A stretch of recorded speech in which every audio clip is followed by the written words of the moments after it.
Jungle. పెట్టేసా చేసి తెప్పించేస్తున్నాయి.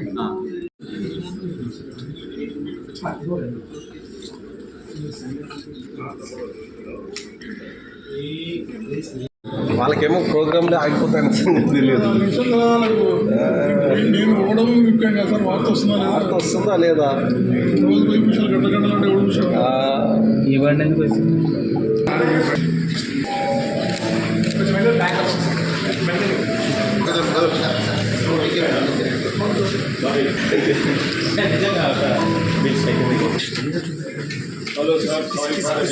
Bottle తీసి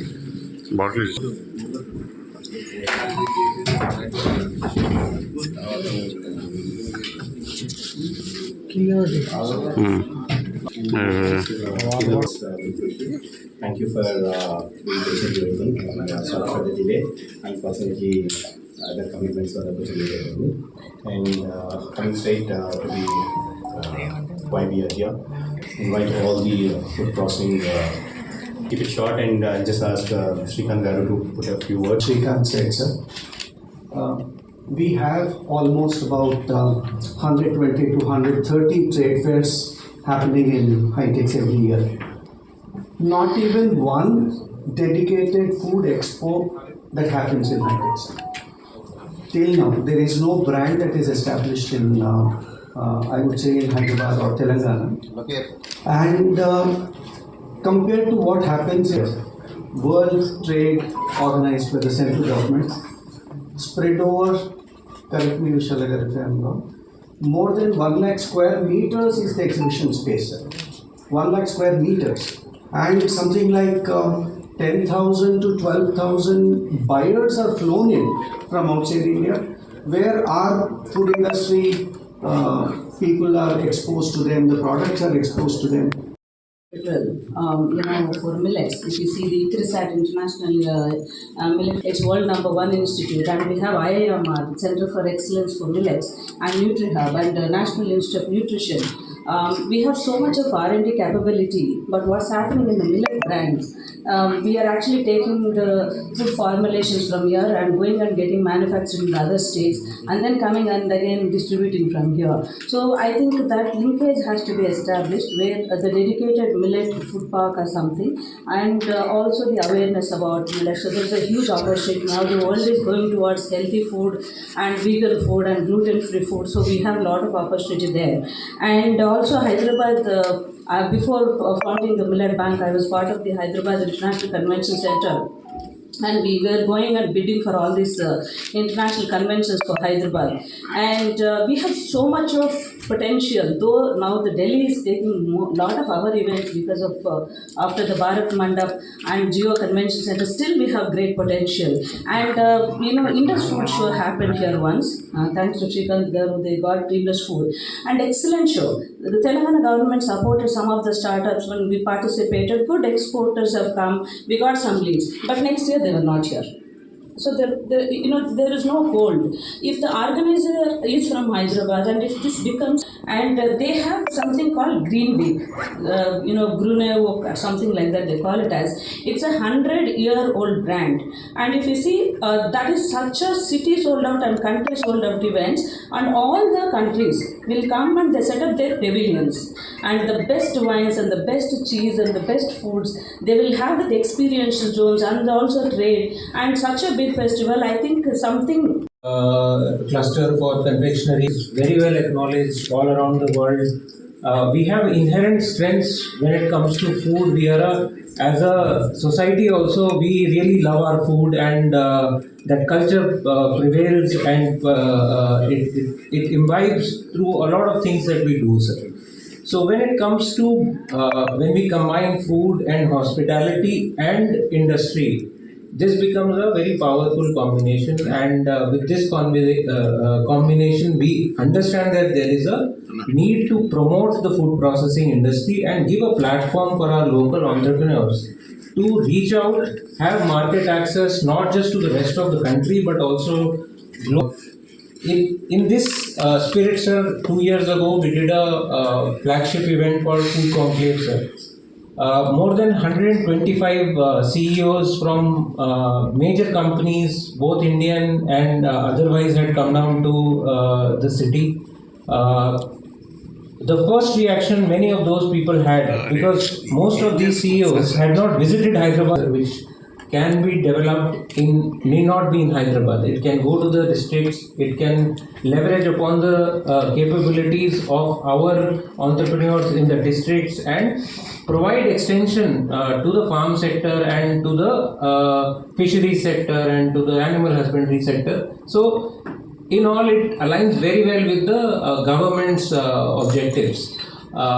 What needs to happen at this point in time, sir, and I'll also pick up on one of the things that has been happening around the world, sir. With the tariff situation, importers all around the world are looking for alternatives.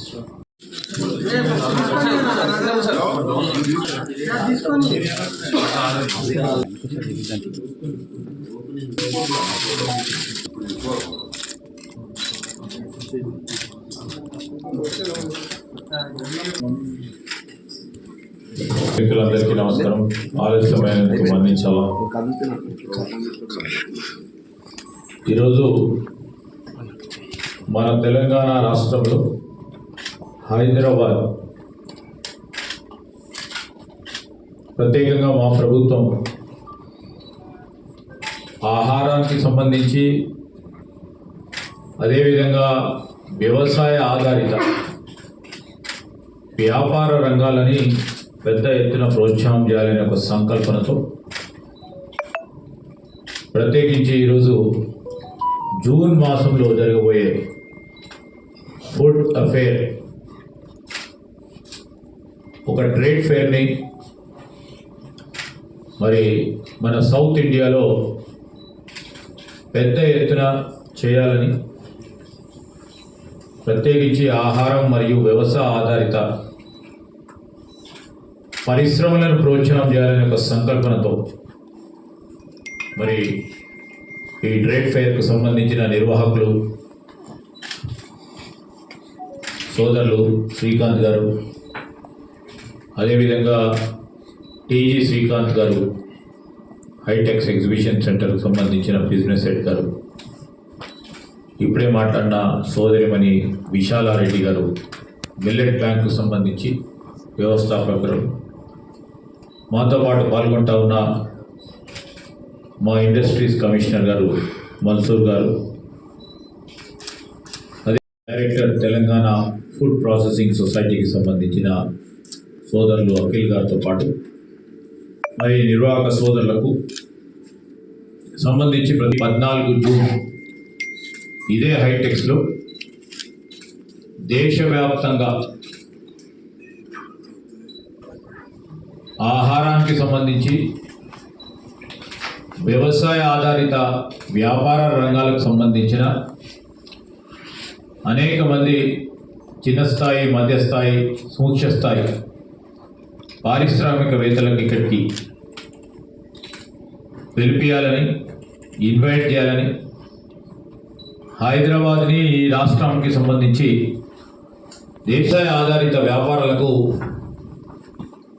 మొత్తం మన భారతదేశంలోనే మా ప్రభుత్వం ఈ రంగాలకు సంబంధించి అగ్రగామిగా నిలపాలనే ఉద్దేశంతో ముందుకు పోతా ఉన్న తరుణంలో మా బాధ్యతల భాగంగా ఈరోజు ఫుడ్ అఫేర్కి సంబంధించిన ఈ ట్రేడ్ ఫేర్కి సంబంధించి మరి నిర్వాహకులు పిలవగానే మేము బ్రోచర్ రిలీజ్కి సంబంధించి కానీ పెద్ద ఎత్తున అందరినీ కూడా మా తరఫున కూడా ఈ ట్రేడ్ ఫేర్లో అందరూ కూడా దేశవ్యాప్తంగా అంతర్జాతీయ స్థాయిలో ఉన్న వారిని కూడా ఆహ్వానం పలకడానికి మీ ద్వారా వారికి తెలియపరుస్తాము. ఈరోజు మనము చూస్తూ ఉన్నాం, ఇంతకుముందే సోదరులు చెప్పారు, నేను ఈ రాష్ట్రానికి సంబంధించిన ప్రభుత్వంలో పరిశ్రమలకు సంబంధించిన మంత్రిగా మా ప్రభుత్వం ప్రధానంగా ఒక పరంగా 3-4 దశాబ్దాలు వాటికి సరి సమాన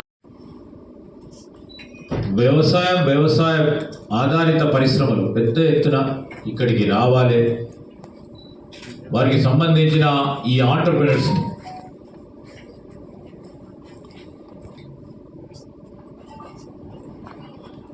దేశవ్యాప్తంగా అంతర్జాతీయ స్థాయిలో ఉన్న అవగాహన మరియు మార్కెట్ యాక్సెస్ ఏ విధంగా పొందాలని పూర్తి నిబద్ధతతో ఈ ట్రేడ్ ఫేర్ల ద్వారా సాయం తీసుకొని మన దేశంలోనే ఈ రంగాన్ని మొదటి స్థానంలో నిలవాలనే ఒక స్ఫూర్తితో, ఇదే స్పిరిట్తో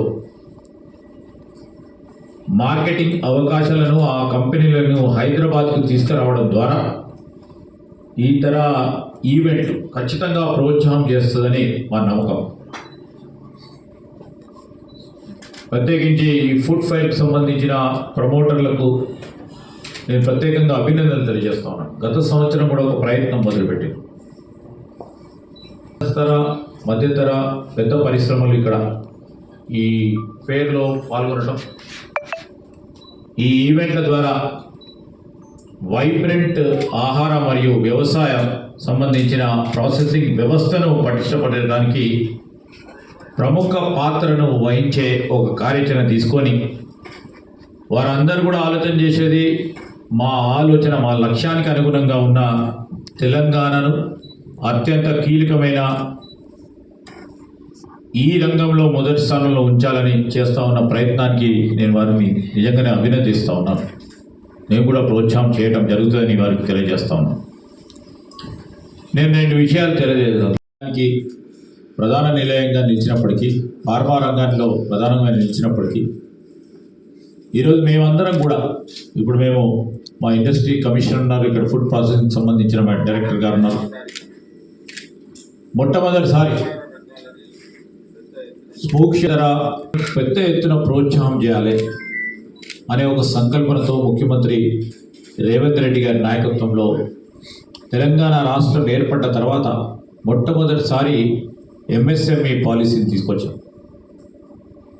ఈ పాలసీ ద్వారా ప్రోత్సాహకాలు, ఇన్సెంటివ్స్ని ఇచ్చి వ్యాపార రంగాలను కూడా ఈ ఎంఎస్ఎంఈ పాలసీలో ప్రధానమైన అంశంగా తీసుకొని కూడా ముందుకెళ్ళటం జరుగుతుందని మీ ద్వారా మిత్రులకు తెలియజేస్తూ ఉన్నాం. ఇప్పటి వరకు ఈనాడు మన రాష్ట్రంలో ప్రాసెసింగ్ రంగానికి సంబంధించి దాదాపు 15,919 కోట్ల విలువైన పెట్టుబడి, చాలా వరకు కూడా ఈ గ్రామీణ ప్రాంతంలో ప్రధానంగా ఉన్నది ఎక్కడంటే సూక్ష్మ స్థాయిలో వెరీ మైక్రో ఇండస్ట్రీస్ పెద్ద ఎత్తున ఉన్నాయి. అందుకోసమే పెద్ద ఎత్తున కనబడవు. ఇది మేము ఎంఎస్ఎంఈ పాలసీకి చాలా అనుగుణంగా తీసుకోవడానికి, అభివృద్ధి అంటే కేవలం హైదరాబాద్ వరకే పరిమితం చేయకుండా, కేవలం పెద్ద నగరాల వరకే పరిమితం కాకుండా ద్వితీయ శ్రేణి, తృతీయ శ్రేణి గ్రామీణ ప్రాంతాల్లో కూడా సూక్ష్మ స్థాయి, మధ్యతర చిన్న పరిశ్రమలను ప్రోత్సాహం చేయాలనే సంకల్పంతో ముందుకెళ్తా ఉన్నాం. మనం చూస్తూ ఉంటే అంతర్జాతీయ స్థాయిలో ప్రత్యేకించి ఆహార శుద్ధి కానీ వ్యవసాయ ఆధారిత వ్యాపారం ప్రపంచ స్థాయిలో ఈరోజు ఎథనాల్కి, కంప్రెస్డ్ బయోగ్యాస్కి సంబంధించి, ఆయిల్ పామ్కి సంబంధించి, కోల్డ్ చైన్కి సంబంధించిన అంశం, డైరీ, రైస్ మిల్లింగ్ మరియు ఏదైతే స్నాక్స్ ఉంటాయో ఆ స్నాక్స్ సంబంధించి ఇప్పుడే మరి సిఆర్ చెప్పినట్టు సబ్ సెక్టర్లకు సంబంధించి ఒక ప్రణాళిక సిద్ధం చేసుకొని ముందుకెళ్తాము. మేము ఇంకా కూడా ఆహార ప్రాసెసింగ్ జోన్స్ అభివృద్ధి చేయాలనే ఒక సంకల్పంతో పోతా ఉన్నాం. దాన్ని పెద్ద ఎత్తున Tier 2, Tier 3 ద్వితీయ శ్రేణి, తృతీయ శ్రేణి, మరింత ఇంకా లోపలికి గ్రామీణ ప్రాంతాల్లో కూడా ఈ స్పెషల్ ఫుడ్ ప్రాసెసింగ్ జోన్స్ని ఏర్పాటు చేయడానికి మా ఎంఎస్ఎంఈ పాలసీలో ఒక భాగంగా మేము తెలియజేయటం జరిగింది. ఇప్పటి వరకు 14 ప్రత్యేక ఆహార ప్లే, ఈరోజు మేము తీసుకున్నది ఎంఎస్ఎంఈ పాలసీలో ప్లగ్ అండ్ ప్లే మోడల్, ఈ పారిశ్రామిక మోడల్లో మొదలుపెట్టుకొని అదేవిధంగా ఫినాన్షియల్ ఇన్సెంటివ్స్, ఆర్థిక ప్రోత్సాహకాలు ఈ ఎంఎస్ఎంఈస్ ద్వారా పెద్ద ఎత్తున ముందుకు తీసుకెళ్లే సంకల్పం చేయటం జరిగింది. దాంట్లో భాగంగానే ఈరోజు మేము అనుకుంటా ఉన్నాం, ముఖ్యమంత్రి గారు ఈ ప్రభుత్వ లక్ష్యం ప్రతి మహిళా సోదరులన్నీ కోటీశ్వరులను చేయాలని ఆ సంకల్పంతో ఈరోజు మహిళలను కూడా పెద్ద ఎత్తున ప్రోత్సాహం చేయాలని, మైక్రో పరిశ్రమలు దోహదపడే విధంగా వారికి ఆర్థిక వనరులను సమకూర్చే కార్యక్రమంతో పాటు సంబంధించి తద్వారా ఈరోజు ప్రతి నియోజకవర్గంలో ఒక మినీ ఇండస్ట్రియల్ పార్క్ను కేవలం మహిళలకే ఏర్పాటు చేయడానికి ఒక కార్యాచరణ తీసుకున్నాం. దాదాపు 20 నియోజకవర్గాల్లో ఇప్పటి వరకు ఈ మినీ ఇండస్ట్రియల్ పార్క్ ప్రత్యేకించి గ్రామీణ ప్రాంతాల్లో ఉంటున్నారు కనుక మరి ఫుడ్కి సంబంధించి ఆహార నియామకాలకు సంబంధించి కాన్షియస్నెస్ ఏర్పడుతున్న సందర్భంలో మిల్లెట్ బేసేషన్ ద్వారా కూడా పెద్ద ఎత్తున వాటిలో అవగాహన తీసుకొచ్చి చిన్న పరిశ్రమలను, సూక్ష్మ పరిశ్రమలను పెద్ద ఎత్తున ప్రోత్సాహం చేయాలని సంకల్పంతో ముందుకెళ్తా ఉన్నాం. ఇప్పటి వరకు 6,800 దాదాపు మైక్రో ఆహార ప్రాసెసింగ్ సెంటర్స్ని స్థాపించడం, వారికి కావాల్సిన రుణ సౌకర్యాన్ని, హ్యాండ్ హోల్డింగ్ వారికి పెద్ద ఎత్తున తీసుకెళ్ళటం, ఈరోజు ఎంఎస్ఎంఈ మరియు మహిళా ఆధారిత వ్యాపారాల ప్రోత్సాహంపై మా ప్రభుత్వం ప్రత్యేకమైన దృష్టి పెట్టి ముందుకెళ్తా ఉన్నాం. చాలా విషయాలు ఇప్పుడు పెద్దలందరూ చెప్పారు. ఈరోజు ఇక్కడ ఉన్న శ్రీకాంత్ గారు దాదాపు ప్రతి సంవత్సరం 150 ట్రేడ్ ఫేర్స్ జరిగితే ఒక్కటి కూడా డెడికేటెడ్ ఫుడ్ ఎక్స్పో ఇప్పటి వరకు జరగలేదు, జరగాలని, తద్వారా అందరినీ కూడా ప్రోత్సాహం చేసే విధంగా ఉంటుందని చెప్తా ఉన్నారు. స్పష్టంగా కూడా చెప్తా ఉన్నాం. అందుకోసమే మేము ఈరోజు కూడా పెద్ద ఎత్తున మరి సోదరులు శ్రీకాంత్ గారు వారి మిత్రులు అందరూ చేస్తూ ఉన్న ఈ ప్రయత్నానికి ప్రోత్సాహం చేయాలి మా ప్రభుత్వం లక్ష్యం అనే ఉద్దేశంతోనే ఈ ట్రేడ్ ఫేర్ పెద్ద ఎత్తున జరగాలనే ఒక కాంక్షతో ముందుకు వెళ్తా ఉన్నాం. డెఫినెట్లీ వివిధ రంగాల్లో జరుగుతున్న ట్రేడ్ ఫేర్స్తో సరిసమానంగా ఈ ఫుడ్ అఫైర్ కూడా పెద్ద ఎత్తున జరగాలనే అభిలాషను వ్యక్తం చేస్తూ ఉన్నాం. ఈరోజు మరి డెడికేటెడ్ మిల్లెట్ పార్క్స్ని ఏర్పాటు చేయాలని కోరారు. తప్పకుండా ఇది ఒక మంచి ఆలోచన, తప్పకుండా ముందుకు తీసుకెళ్లే కార్యక్రమం చేస్తాం.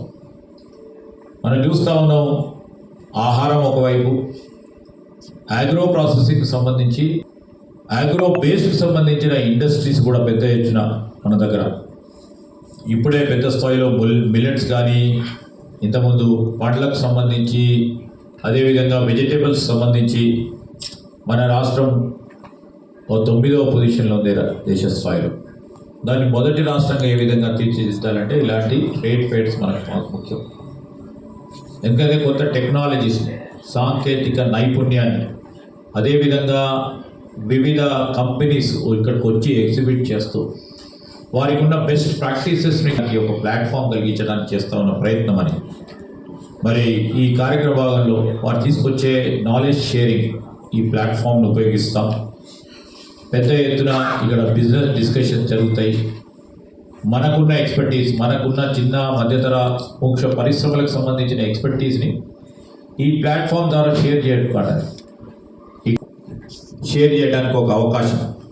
అదేవిధంగా ఈ బిజినెస్ డిస్కషన్స్, ఈ నాలెడ్జ్ షేరింగ్ పెద్ద ఎత్తున జరగాలనే మా ఆలోచన, మా అభిప్రాయం. దాన్ని ప్రోత్సాహం చేస్తూ ఉన్న ఈ ఫుడ్ అఫైర్ సంబంధించిన మా సోదరులకు ప్రత్యేకంగా అభినందనలు తెలియజేస్తూ మరి జూన్ 12 నుంచి 14 వరకు జరగబోయే ఈ ఎక్స్పో విజయవంతంగా ముందుకు సాగాలని అభిస్తే ఆల్ ది బెస్ట్. ఈ ఆహార శుద్ధి రంగానికి ఇస్తా ఉన్న ప్రాధాన్యత, we have focus not only in terms of IT, not only in terms of pharma, not only in terms of any other field. We have a focus and objective in seeing this. Food and agri processing is also a very, very important priority area, and we would like to see that our state and especially the city of Hyderabad should emerge as the number one place in the map of this sector in India. That is our vision and goal. Thank you. Sir, food processing. ఆహార processing plants ఉన్నాయి ఇక్కడ. దాదాపు 7,150 ఎకరాల్లో ఈ పార్క్స్లో place ఉంది. ఇంకా కూడా place availability ఉంది దానికి. ఉదాహరణకి మేము ఖమ్మంలో బుగ్గిపాడుకు సంబంధించి ఒక ప్రధానమైన ఆహార శుద్ధి ప్లాంట్ అది పార్క్. ఇప్పుడిప్పుడే అందరు ముందుకు వస్తూ ఉన్నారు. ఇంకా దాన్ని ప్రోత్సాహం చేసే కార్యక్రమం నిజామాబాద్లో ఒకటి పెద్ద ఎత్తున అగ్రి ప్రాసెసింగ్ పార్క్.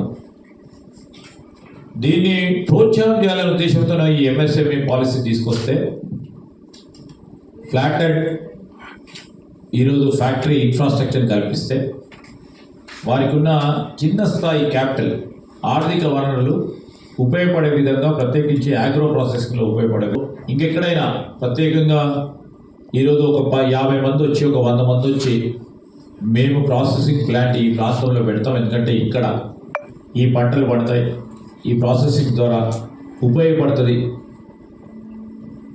అని ఆలోచన వారు మాకు ఇస్తే తప్పకుండా ప్రభుత్వం వారితోని